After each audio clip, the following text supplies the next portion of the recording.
Gubernur Jawa Barat Deddy Mulyadi kembali membuat gebrakan dalam memimpin Jawa Barat. Setelah menggandeng TNI untuk membina anak terindikasi bermasalah, kini Deddy memunculkan wacana vasektomi untuk penerima bantuan sosial di Jawa Barat. Vasektomi yang merupakan tindakan kesehatan untuk reproduksi pria ini dicanangkan sebagai bentuk dukungan gubernur terhadap program keluarga berencana di Jawa Barat. Deddy melihat penerima bansos di Jawa Barat merupakan keluarga yang memiliki banyak anak. Mantan Bupati Purwakarta ini mengklaim jika vasektomi sebagai syarat bansos pernah diterapkan dan berhasil.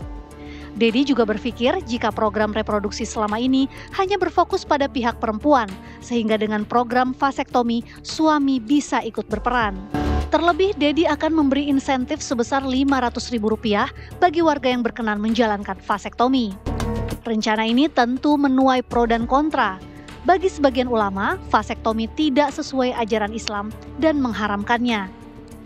Mungkinkah rencana ini efektif diterapkan di Jawa Barat yang dikenal sebagai daerah yang cukup agamis? Bagaimana dengan program Indonesia Emas yang dicanangkan pemerintah pusat dalam menghadapi bonus demografi?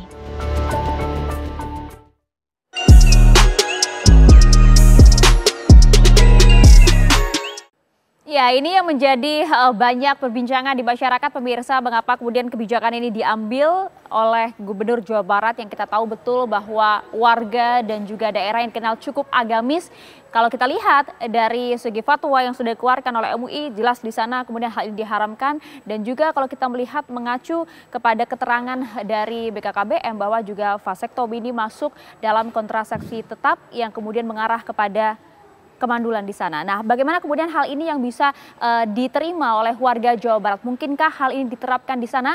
Dan bagaimana suara dari sejumlah pakar dan juga para lelaki narasumber kami pada malam hari ini? Langsung saja kami perkenalkan, sudah hadir bersama dengan kami ada Kiai Haji Asrorun Niam, Ketua Bidang Fatwa MUI. Selamat malam, Assalamualaikum. Waalaikumsalam warahmatullahi wabarakatuh. Terima kasih sudah hadir jauh-jauh ke kantor kami. Iya, sebagai orang Jawa Barat. Nah, itu dia, kita ingin dengar suaranya seperti apa ya. Termasuk juga ada pakar kebijakan publik yang sudah hadir bersama dengan kami, ada Pak Arya Nugroho. Assalamualaikum, selamat malam. Salam, terima kasih. Terima kasih. Dan juga kami ingin dengar bagaimana respon dari Komnas HAM. Sudah tergabung bersama kami ada Ibu Adis Hidayah. Assalamualaikum, Bu. Ya, selamat malam. Ya, baik. Kami ingin juga kemudian sebenarnya mengundang dalam diskusi ini langsung yang bersangkutan begitu, Gubernur Jawa Barat Deddy Mulyadi yang hingga saat ini kami masih tunggu kehadirannya untuk bergabung dalam diskusi ini. Tapi sebelumnya kita ingin dengar dulu, MUI keras sekali kemudian untuk menyatakan fatwanya terkait dengan hal ini. Apakah ini sebenarnya juga sudah dikaji lebih dalam dan juga kita tahu betul bahwa sebenarnya kan bidang kedokteran cukup dinamis ya kan. Tentunya fatwa MUI juga mengikuti hal ini nggak? Ya, terima kasih ya. Anggap aja ini hikmah di balik peristiwa. Ya, jadi kasus vasektomi sebagai salah satu bentuk alat kontrasepsi ini kan memang sudah cukup lama ya, dan muncul pro kontra. Dan dengan adanya ide dari Gubernur Jawa Barat Kang Deddy yang mengkaitkan vasektomi dengan bantuan sosial, saya kira ini momentum untuk membangun literasi masyarakat, sekaligus juga mainstreaming keluarga berencana yang aman, yang sesuai dengan tujuan dan memenuhi kaidah keagamaan. Nah, soal vasektomi sebenarnya isu lama. Majelis Ulama Indonesia sejak tahun 1979 itu sudah melakukan pembahasan, dan salah satu paper keagamaan itu ditulis oleh salah satu ulama legendaris Betawi, Mu'alim Syafi'i Hazami almarhum ya. Di dalam paper itu yang kemudian menjadi dasar di dalam penetapan fatwa ditegaskan bahwa vasektomi itu bagian dari alat kontrasepsi yang muaranya adalah pemandulan. Kemudian itu jenis tahdidun nasli, memberikan pembatasan terhadap keturunan. Maka atas dasar itu dia hukumnya haram. Nah, seperti yang tadi dijelaskan bahwa teknologi kedokteran itu berkembang ya, seiring dengan perkembangan ilmu pengetahuan. Maka 30 tahun berikutnya atas dasar informasi dari teman-teman BKKBN dan juga Kementerian Kesehatan, kita melakukan i'adatun nazar namanya, melakukan telaah ulang. ada informasi pengubahan metode vasektomi dari yang sebelumnya dengan cara memutus spermatozoa, kemudian menjadi memutus dan mengikat. Sehingga dimungkinkan terjadinya proses rekanalisasi atau penyambungan kembali. Diundanglah ahli. Waktu itu salah satu ahli dari Kementerian Kesehatan ini Pak Profesor Farid Anfasa Muluk. Saya sudah bergabung di situ. Kalau 79 saya masih 3 tahun. Jadi 2009 ada informasi dijelaskan secara rinci. Benar bahwa ada perubahan metode. Tetapi perubahan itu tidak cukup mengubah hukum karena apa? Proses rekanalisasi yang dilakukan itu tidak menjamin proses untuk kepentingan pembuahan dan juga melahirkan keturunan yang asalnya dicegah melalui vasektomi. Kemudian yang kedua, kalau toh itu terjadi proses rekanalisasi itu biayanya mahal sekali dan masih bersifat spekulatif. Kemudian yang ketiga, secara faktual BKKBN masih memasukkan bahkan hingga kini vasektomi menjadi salah satu kontrasepsi mantap atau kontap pemandulan tetap. Syaratnya dia memang sudah tidak ingin lagi punya anak. Kalau itu dipahami berarti vasektomi tetap berada di dalam lingkup pemandulan tetap yang itu terlarang. Istilahnya keagamaannya ada namanya takkim, ada katanya tahdidun nasli. Takkim itu adalah pemandulan, tentu itu terlarang karena secara normal orang berproses dalam proses reproduksi, begitu diubah maka ini terlarang secara syar'i. Saya kira itu 2009, bayangin nih Mbak ya, 1979 kemudian ada temuan baru, dilakukan proses telaahan, 2009 dibahas, dan pembahasannya bukan hanya Komisi Fatwa MUI, tetapi Lembaga Fatwa Ormas Islam tingkat pusat se-Indonesia. Itu tempatnya di pesantren Diniyah Putri Padang Panjang. Tidak cukup di situ, 3 tahun berikutnya ada informasi lagi, dan kita bahas kembali. Nah, pembahasannya ini di Jawa Barat. Tepatnya di pesantren Cipasung Tasikmalaya 2012 tuh. Ada informasi. Dan hasil tetap sama ya? Ada informasi baru lagi dari teman-teman BKKBN. Begitu kita telah ulang, oh sama aja masih ini gitu. Sehingga biar orang nggak kecelek gitu, memperoleh informasi yang masif terkait dengan vasektomi sebagai bagian dari mekanisme kontrasepsi. Ternyata jika ingin balik nggak bisa. Jadi udah diarahkan lurus, begitu pengen belok nggak bisa. Oke, baik, terima gitu. kasih banyak pencerahannya Pak Kiai begitu ya. Itu tadi sudah dijelaskan bahwa paling tidak Fatwa MUI juga sebenarnya cukup dinamis untuk melihat perkembangan baik itu dari segi kedokteran maupun juga dari segi sosial. Tapi kita ingin dengar bagaimana suara dari Komnas HAM. Bu Adis Hidayah, apakah Anda memiliki suara lain? Ya, terima kasih. Selamat malam. Bahwa terkait dengan vasektomi sebagai salah satu persyaratan untuk mendapatkan bansos ya yang diwacanakan oleh Gubernur Jawa Barat, tentu Komnas HAM memiliki pandangan yang berbeda dan kami tidak setuju. Kenapa? Karena vasektomi sebagai bagian dari kontrasepsi itu adalah merupakan hak privasi setiap orang. Sehingga orang memutuskan untuk melakukan kontrasepsi atau tidak itu merupakan keputusan yang dibuat secara sukarela dan negara tidak bisa melakukan pemaksaan apalagi dijadikan sebagai sebuah syarat untuk bantuan sosial. Bahkan di dalam Undang-Undang TPKS, pemaksaan kontrasepsi itu merupakan bagian dari salah satu dari 9 bentuk kekerasan seksual gitu. Sehingga ini merupakan pelanggaran hak asasi manusia gitu ya. Sehingga tentu kami mengingatkan Gubernur Jawa Barat agar bantuan sosial itu diberikan kepada pihak-pihak yang memang sudah sesuai dengan aturan ya, mereka yang tidak mampu gitu ya. Bukan kemudian memberikan persyaratan yang semestinya itu tidak perlu, apalagi berpotensi melanggar hak asasi manusia gitu. Oke, baik. Kalau tadi kita lihat dari segi syariat Islam versi MUI memang kemudian fatwanya diharamkan, Komnas HAM juga sampaikan ada potensi pelanggaran HAM di sana karena ini bersifat pribadi. Baik, Pak Rian, kebijakan publik ini kemudian kalau diambil oleh Deddy Mulyadi sudah tepatkah? Terutama kita tahu betul Anda ya kan termasuk juga warga Jawa Barat dan juga warga Jawa Barat lainnya cukup agamis. Bertentangan tidak? Pertama-tama saya sepakat dengan beliau masalah syariat Islam ini. Jadi saya Nah, saya hanya berusaha untuk memahami ya, memahami pikiran Pak Gubernur kan. Jadi dengan memahami barangkali kita bisa memberikan masukan yang lebih baik lah kepada beliau. Jadi gini, kita harus akui data-data di Indonesia, kelompok menengah ke atas yang berpendidikan, mereka memilih punya anak itu 2, paling 3 itu udah banyak, itu rata-rata 2, saya juga anak saya juga 2. Dengan demikian kelompok menengah ke atas ini terjaga kualitas untuk hidup sejahteranya. Nah tetapi di lingkungan saya, teman-teman saudara kita yang hidupnya itu kurang sejahtera, pendidikannya kurang juga, itu putra-putrinya banyak, lebih dari 2.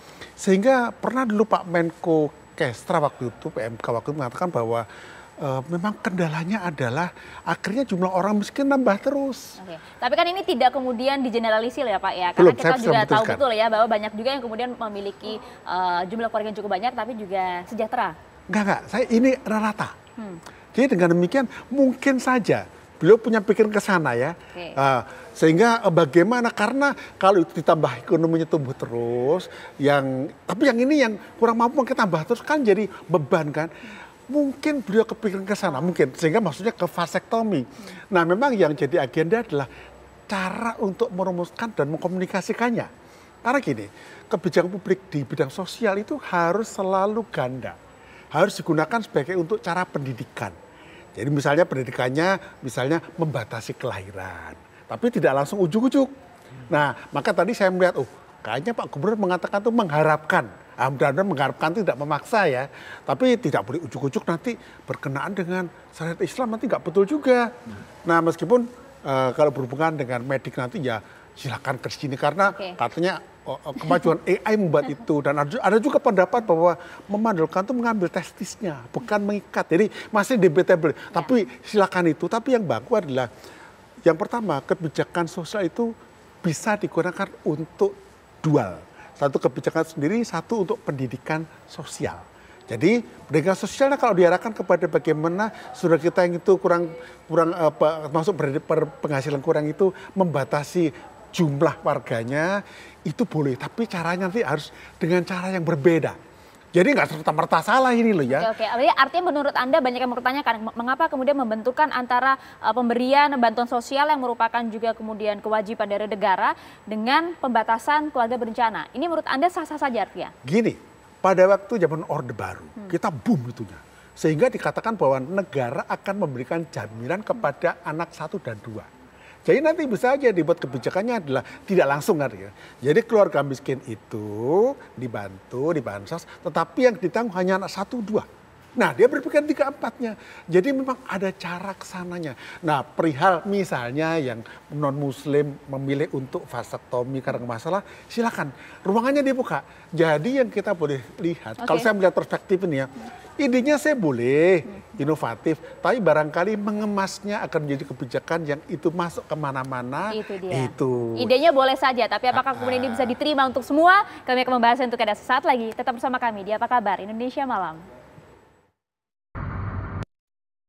Dari sisi tanggung jawab, ketika seseorang menikah, maka dia bertanggung jawab terhadap kehamilannya, kelahirannya, pendidikannya.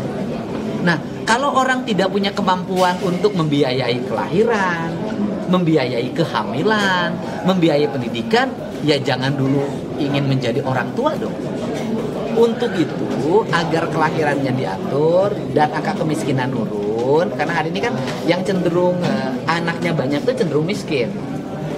Maka para penerima bantuan sosial, apakah nanti bantuan biaya kelahiran, bantuan rumah sakit, bantuan listrik, bantuan pangan non tunai, bantuan perumahan, bantuan tanah, ya saya harap bantuan beasiswa untuk anaknya. Saya harapkan yang laki-lakinya loh, saya harapkan suaminya atau ayahnya yang ber-KB sebagai bentuk tanda tanggung jawab terhadap diri dan keluarganya. Jangan terus-terusan dibebankan pada perempuan. Nah, sebenarnya itu tujuan utamanya, latar belakang dari kemudian akan diberlakukannya kebijakan ini yang tadi dinilai oleh pakar kebijakan publik, Pak Rian. Sebenarnya idenya mulia, bagus dan juga sah-sah saja sebenarnya. Komnas HAM memandangnya seperti apa? Apakah kemudian dua hal ini antara bansos dan juga kemudian vasektomi ini menurut Anda hal yang biasa dan juga sah-sah saja jika kemudian digabungkan? Iya, sebenarnya bantuan sosial itu kan bagian dari hak ya warga negara dan merupakan kewajiban dari pemerintah gitu. Nah, vasektomi sebagai bagian dari kontrasepsi itu kan merupakan bagian dari hak privasi setiap orang. Artinya tidak boleh ada pemaksaan. Kalau itu merupakan pemaksaan, maka kemudian jatuhnya adalah pelanggaran HAM.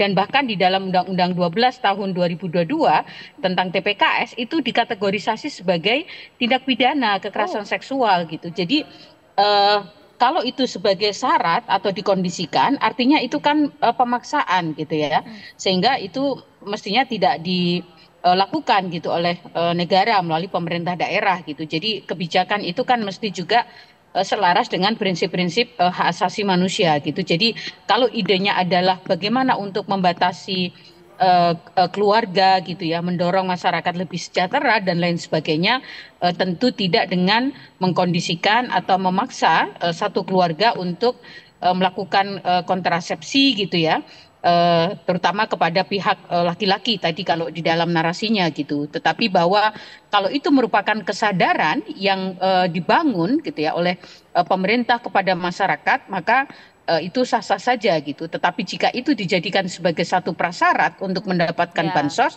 maka kemudian ini yang kita mesti hati-hati karena bisa berpotensi melahirkan pelanggaran hak asasi manusia. Oke, itu dia, berhati-hati karena ini potensinya pelanggaran HAM bahkan juga pidana loh Pak Rian. Oke, saya sepakat dengan beliau. Jadi dikatakan tadi kan harus menjadi opsi kan ya. Maka nanti ini tinggal bagaimana idenya sebenarnya apa sih? Kalau memang ada yang kurang dirapikan gitu loh. Tadi saya juga sepakat dengan beliau, memang kalau memang tidak boleh secara fatwa agama, jangan yang itu. Harus dengan cara yang lain. Karena kebijakan namanya adalah bijaksana. Kebijaksanaan artinya itu ya memenuhi kriteria-kriteria yang namanya diterima. Tapi bukan berarti tidak boleh digabungkan keduanya. Cuman menggabungkannya harus dengan cara cerdas. Jadi misalnya tadi sampaikan juga bahwa ini adalah yang jangan perempuan doang, jangan laki-laki, itu bagus ya. Gender, kesetaraan gender loh itu. Kedua, mengharapkan, akan ya. Mengharapkan itu berarti tidak memaksakan. Nah, tapi nanti bagaimana pelaksanaannya harus lebih lagi. Jangan sampai ada hal-hal yang itu ya, secara fatwa, secara hukum nggak boleh, itu nanti yang itu perlu kita rapikan lah gitu. Nah, itu dia, harus kemudian kajiannya secara menyeluruh begitu ya. Jangan sampai kemudian ada hal-hal yang dilanggar dan juga tidak diterima oleh masyarakat. Maka dari itu kami akan ajak Anda pemirsa untuk kemudian melihat apa ya respon dari masyarakat terkait dengan kebijakan yang akan dicanangkan di Jawa Barat ini. Sudah ada rekan kami Rehana Meji yang langsung bertanya kepada warga Jawa Barat, yaitu warga Bekasi, karena narasumber saya dua-duanya warga Depok dan Jakarta, nggak bisa nanya ya. Langsung saja Rehana, silakan. Ya baik, selamat malam Maria Sigap dan juga pemirsa. Bagi Anda warga Jawa Barat, pernah nggak sih Anda mendengar bahwasannya ada wacana Gubernur Kang Deddy Mulyadi yang akan menerapkan program ataupun kebijakan mengenai vasektomi. Nah, ini juga diketahui vasektomi ini berlaku untuk bagi Anda yang menerima bansos. Tapi pemirsa, yang menjadi masalahnya, yang menjadi bola liar di masyarakat, ini ya tentunya ada pro dan kontra. Karena vasektomi ini tentunya dinilai menyimpang dari agama dan juga ada sosial dan juga budaya. Tapi pemirsa, bagaimana tanggapan dari masyarakat? Karena bahwasannya Kang Deddy Mulyadi ini juga mengungkapkan vasektomi ini tujuannya adalah tentunya untuk mengurangi angka kemiskinan. Untuk itu, saya akan mengajak Anda untuk berbincang dengan narasumber yang sudah ada di tempat saya melaporkan di Kota Bekasi. Halo, selamat malam Pak. Malam. Bapak namanya siapa Pak? Idri. Nah, Pak Idri sudah pernah mendengar atau tidak mengenai wacana dari Kang Deddy Mulyadi yang akan menerapkan vasektomi untuk penerima bansos? Sudah mendengarkan. Nah, pendapatnya seperti apa, Pak? Ya, kami setuju aja karena terkait dengan rentang ekonomi bagi golongan sosial. Nah, itu yang memang harapan kita ada pembatasan supaya ini kan banyak kita lihat masyarakat ekonomi lemah, ya, memang rentetan anaknya itu banyak. Nah, harapan dari kita semuanya sebisanya bisa ada pembatasan buat ini ya. Walaupun memang itu kehendak Allah Subhanahu wa taala. Tapi ya apa salahnya juga kita berikan program untuk vasektomi bagi ekonomi rentang. Tetap harus perlu ada pembatasan ya. Tapi ya. Pak, ini juga kan banyak sekali masyarakat yang mengungkapkan agak menyudutkan kepada pihak laki-laki ya. Kalau dari Bapak sendiri bagaimana? Ya mau gimana lagi, kan ada salah satu risiko supaya ini juga bisa nggak ada lagi pilihan lain, artinya laki-laki itu bisa setia sama istrinya. Oke, nah berarti Bapak kan setuju. Tapi Pak, ini siap gak sih masyarakat luas menerima ide seperti ini? Sebenarnya sih sudah lama mereka sudah siap, cuma sekarang ini memang masih sebatas melalui program-program yang difasilitasi oleh puskesmas dan lembaga sosial. KB mungkin ya. KB. Nah, tapi Pak ini juga kan ada juga untuk dari pemerintah sendiri, terutama Kang Deddy Mulyadi mengungkapkan ini untuk mengurangi angka kemiskinan. Dari Bapak sendiri ada nggak sih usulan untuk pemerintah gitu selain vasektomi ini, Pak? Ya betul, memang mengurangi juga angka kemiskinan karena makin banyak anaknya ini kan terkait dengan pendidikan, kebutuhan hidup, ekonomi tidak layak, itulah yang penyebabnya kemiskinan juga. Rekomendasi untuk pemerintah seperti apa? Ya, rekomendasi untuk pemerintah sebaiknya dibuatkan program pemberdayaan sosial. Oke, baik. Pak, terima kasih banyak atas waktunya, selamat kembali beraktivitas. Dan saya juga pemirsa tidak lengkap kalau tidak mencari lagi ya pendapat dari para masyarakat yang ada di tempat saya mengabarkan. Halo Pak, selamat malam. Ya, dengan Coki. Baik, dengan Pak Coki. Pak Coki ini sudah pernah mendengar wacana dari Kang Deddy Mulyadi mengenai vasektomi? Sudah. Bisa. Nah, ini tanggapannya seperti apa, Pak? Kalau saya tidak setuju karena sama aja melawan kodrat dari Allah Subhanahu wa taala dalam segi agama. Tapi untuk kedepannya ya pemerintah harus bisa lah cari solusinya gimana baiknya untuk proses yang sedang berjalan saat ini. Tapi masyarakat berarti belum siap ya artinya menerima ide-ide dari Kang Deddy Mulyadi? Iya, belum siap. Masih banyak sosialisasi di sana-sini, masih banyak kekurangan. Statement Kang Deddy Mulyadi memang bagus bagi yang mengerti, tapi yang belum mengerti dan belum memahami dia masih bingung. Oke, tapi kan ini juga menjadi salah satu syarat utama untuk penerima bansos yang artinya ini seperti laki-laki ini agak sedikit disudutkan. Nah, tanggapannya seperti apa, Pak? Iya, kalau laki-laki agak sedikit disudutkan karena ya gimana ya? Karena ya ekonomi di Indonesia ini ya pasang surut, kadang naik, kadang turun gitu. Untuk rezeki yang Allah sudah berikan itu jangan dibatasi maksudnya. Ya dikasihlah sumber daya manusianya gimana gitu untuk mencari nafkah yang baik dan halal gitu. Pak, terima kasih banyak sudah berbincang bersama dengan kami di Apa Kabar Indonesia Malam dan selamat kembali beraktivitas. Itulah dia Maria dan juga pemirsa pendapat dari masyarakat. Ada yang pro dan ada juga yang kontra. Lalu dari Anda sendiri bagaimana pemirsa, pro atau kontra? Saya kembalikan kepada Anda di studio. Terima kasih Rehana yang cantik. Tadi itu ada Pak Hidri dan juga Coki merupakan sedikit begitu ya suara dari masyarakat Jawa Barat. Ada yang setuju juga ada yang tidak. Tapi begini, akan tidak mungkin ya seorang gubernur begitu ya kemudian membuat kebijakan yang di awal saja begitu kenceng begitu ya, tapi nanti di belakangnya perlu banyak kajian lagi. Ini menurut Anda sebenarnya yang salah apanya? Ya, terima kasih. Beberapa bulan menjabat, ini kan beberapa kebijakannya kan populis ya. Saya kira di satu sisi pasti masyarakat memiliki ekspektasi dengan kebijakan populis ini. Akan tetapi tentu kebijaksanaan itu dibutuhkan di dalam pengambilan kebijakan. Jadi kebijakan perlu bijaksana. Nah, kalau bahasa agamanya hikmah. Jadi makanya kalau di dalam Pancasila itu kan ada hikmah kebijaksanaan di dalam mengambil kebijakan. Nah, baik saja nggak cukup, tetapi baik harus komunikasikan dengan benar. Nah, benar saja juga nggak cukup, harus dengan cara yang baik. Karena itu niatnya tadi bisa jadi baik. Untuk kepentingan apa? Kepentingan mensejahterakan masyarakat. Melihat bahwa ada orang-orang yang mungkin karena keterbatasan ekonominya, karena aktivitasnya nggak ada begitu, akhirnya bikin aktivitas, bikin anak kan gitu kan.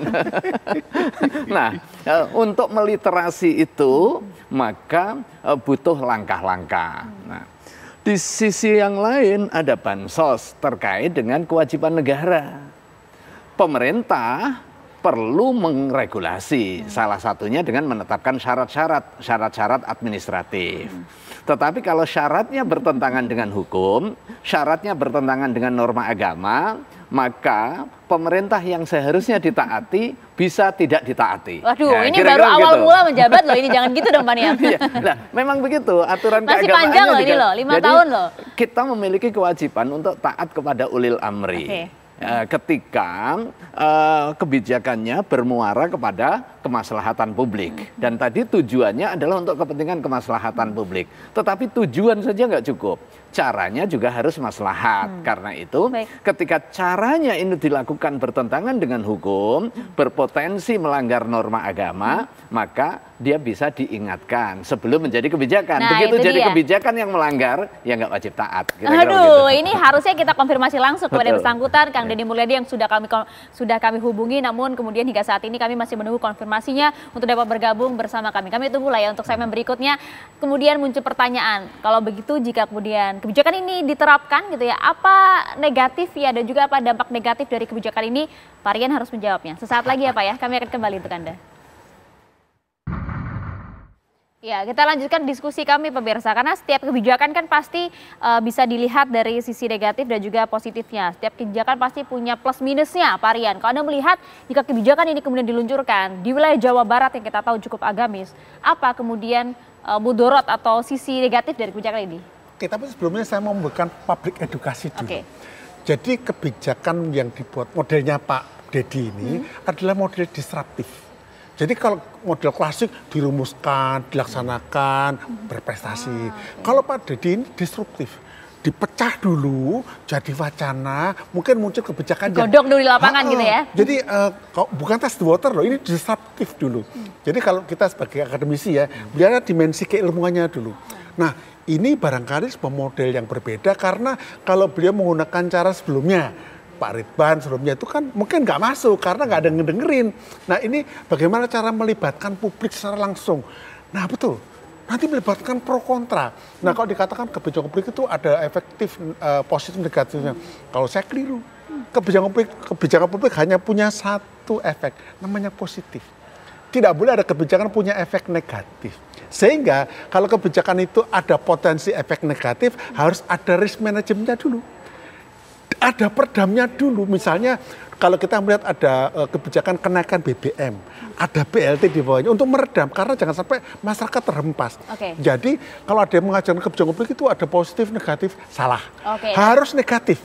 Harus positif ya harus Pak positif, ya. kok negatif gimana ini? Harus positif supaya dong. apa? Karena tujuan kebijakan publik adalah untuk menghebatkan. Bukan menyenangkan loh ya, kalau menyenangkan kasih es krim, menghebatkan, bukan memuaskan, karena bukan alat pemuas, tetapi untuk menjadikan rakyat ini mandiri, kemudian berprestasi, bersemangat. Nah, lepas dari itu, saya sebagai akademisi loh ya, saya juga belajar ini.